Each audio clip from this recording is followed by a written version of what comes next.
The following program is sponsored by Nature's Health Products, the home of Alu Extra, protecting your health naturally.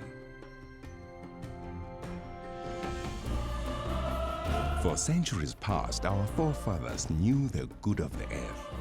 Today, we have all but lost our knowledge and have forgotten the bounty nature could provide. It is now our duty to preserve our unique herbal heritage, and in doing so, we've come to once again understand nature's health.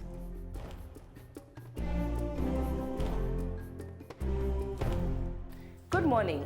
My name is Sheila Bengu. Welcome to the second series of Nature's Health, the program that gives you insight into the fascinating world of South African medicinal plants.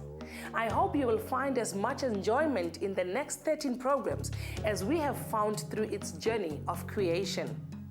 Indigenous medicinal plants have been receiving a lot of attention lately and have been subject to a lot of scientific debate and research. Today, we are investigating one of these fascinating herbs.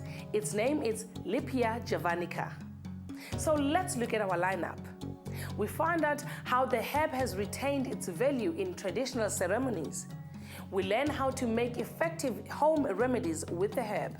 We investigate the scientific research that is currently being done on Lipia javanica and find out how our people are making a difference in caring for patients using a herbal cream made with Lipia. So let's get going. Lipia javanica is known as fever tea or lemon bush in English, Koersbossie in Afrikaans, Umsuzwane in Zulu, and Bukukwane in Tswana. It is found throughout large parts of South Africa, with the exception of the Western Cape, where it is only cultivated in a controlled environment. It grows naturally from the Eastern Cape northwards, extending into tropical Africa. Lipia javanica stands between 1 and 2 meters high. It is a multi-stemmed woody shrub and has hairy leaves that give off a strong lemon-like smell. The white flowers are quite small and inconspicuous. The leaves, twigs, and sometimes roots are useful in applications for coughs, colds, bronchial problems, measles, malaria, asthma, heat rashes, scratches, sting, bites, and is also known as an insect repellent. Traditionally, it is used as protection against dogs, crocodiles, and lightning. It is also used in traditional cleansing ceremonies.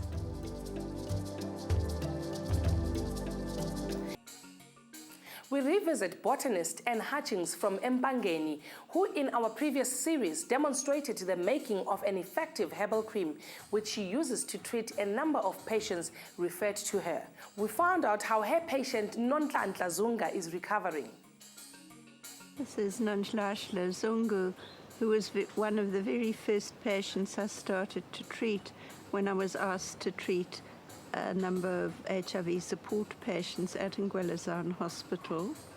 She's done very well. She's been a very good patient, very regular, and she helps me herself in the clinic now.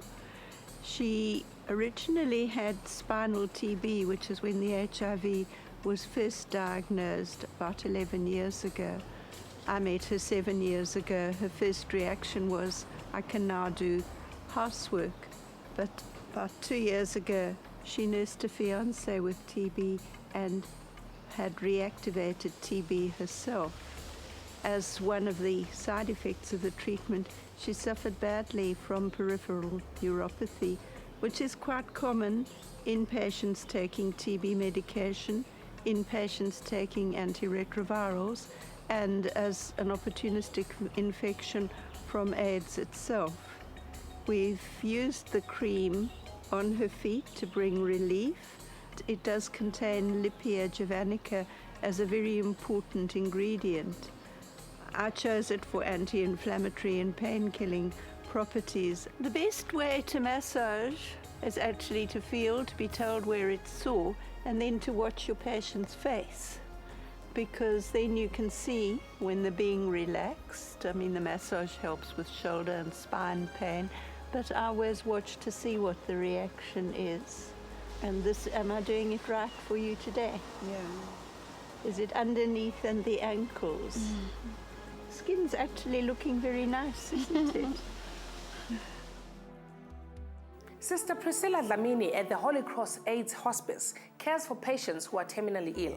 She has found that Anne's herbal creams and tablets have enhanced many of her patients' lives dramatically.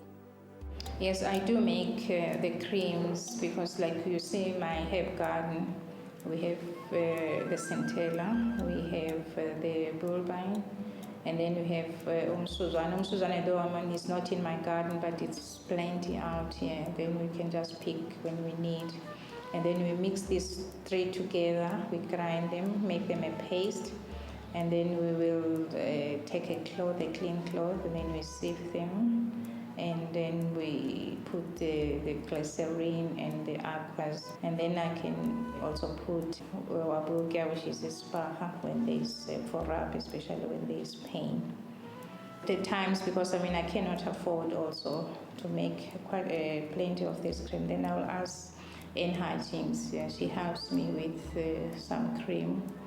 And always this comes when it's ready made, and then we will rub the patients with, especially those who have got neuropathy on the legs, and then we rub them and then they get better. And when they have pain somewhere, then we do rub them. But we don't have enough also to take out to the community, because also, like I said, we are short of funds. So the people we discharge in the hospice to go home, we need to follow them up. Some of them are within our reach, some of them are not. So it's very, very difficult to really make a proper follow-up.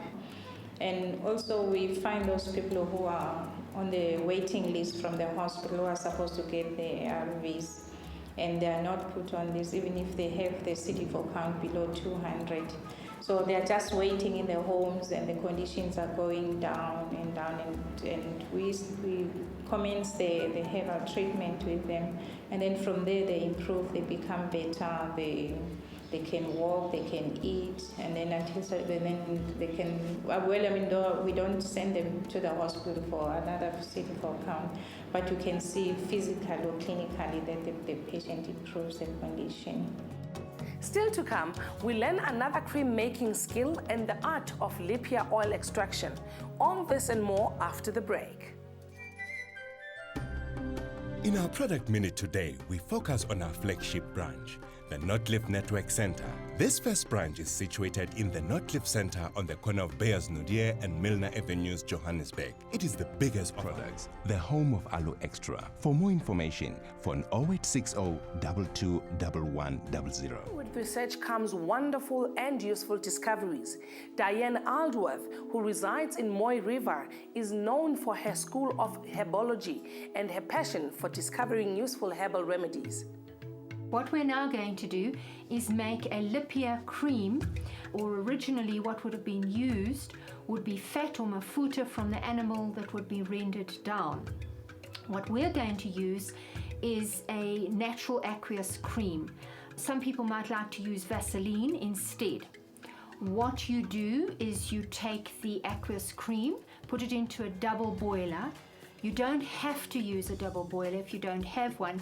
A pot with a dish, obviously glass, on top of that would work quite adequately. You would then take that, put it onto the stove and simmer it gently for about half an hour. Here we now have lipia leaves in the cream that has now been simmering for half an hour. As you can see, it's now become this wonderful pale green color. It is already starting to solidify again. So what we have to do is take a sieve and pour it into a clean jar as quickly as we possibly can. Here is one I've prepared earlier, and you have that lovely consistency which you can use as a rub on rheumatism, sore backache, sore muscles, in fact, excellent as sore muscles. Put that into a clean jar, seal it, and that will keep for up to a week in the fridge. Another method of using the Lipia javanica for medicinal purposes is to extract the volatile oils within the leaves of the plant. This is one of Karen Meckin's specialities. This is a wilted plant branch, which is what you would use. You'd chop it up finely. For the small still, I would need about 30 kilograms of plant material. Your big commercial growers would probably have up to a 1 ton still, and they would need probably about 10 hectares to make it economically viable. What you do is your finely chopped plant material is packed into the pot, and your water is heated in your boiler to boiling point. You open up your steam valve and the steam travels through the pot. Your essential oil is volatile. So when the plant cells are opened by the steam, the essential oil travels with the steam. It is then removed into the condenser and it's cooled to about 25 degrees with cold water. It travels down through copper tubing.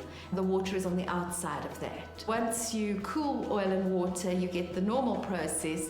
Your oil floats on your water. It doesn't always happen. Some oils are heavier, but normally that's what happens. The research revealed how Lipia is used not only as a medicine, but as a spiritual tool as well. Umsuzwane uyatholakala khona futhi ezintabeni. Ngikha ikhasi ke nje kuwona umsuzwane. Angiwumbi ngikha ikhasi. Ngani ngoba ke thina ngisikhathi esiningi githi sigeza ngawo abantu abathule.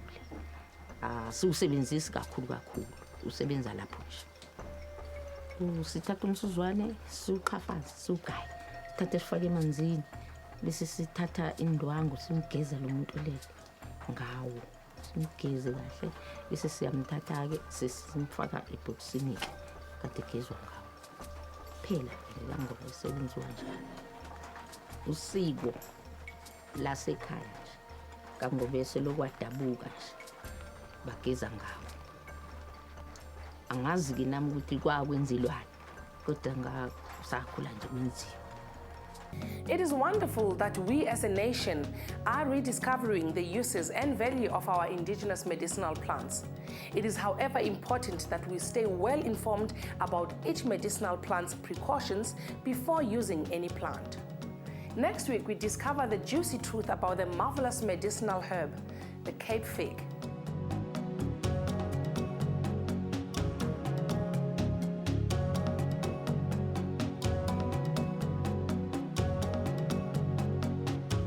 So join me next time for more of Nature's Health.